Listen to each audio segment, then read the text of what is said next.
Everyone, আসসালামু আলাইকুম। সবাই কেমন আছেন? আশা করি ভালো আছেন। আজকে সুন্দর একটি রেসিপি দেখাবো ডিম আলু দিয়ে। আমি ডিমগুলো লবণ দিয়ে মাখিয়ে নিয়েছিলাম। এবার কড়াইতে তেল দিয়ে আমি ডিমটা সুন্দর করে ভেজে নিচ্ছি। উল্টে দিয়েছি, সুন্দর হয়েছে দেখুন।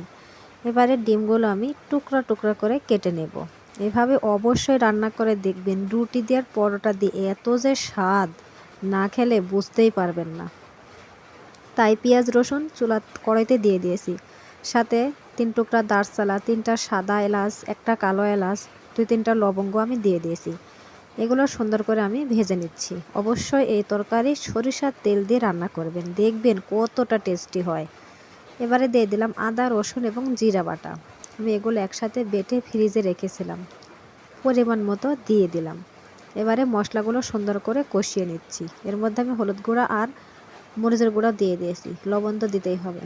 তারপরে পরিষ্কার করে ধুয়ে রাখা আলুগুলো দিয়ে দিলাম। আলু এভাবে ছোট ছোট টুকরা করে কেটে নিতে হবে।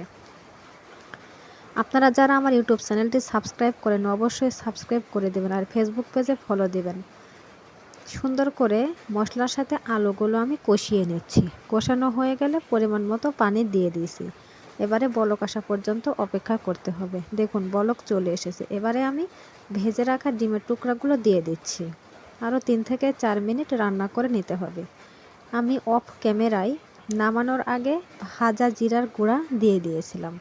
দেখুন কালারটা অনেক সুন্দর হয়েছে, মনে হচ্ছে মাংসর তরকারির কালারটা। আসলে কত যা স্বাদ হবে খেতে আল্লাহই ভালো জানে।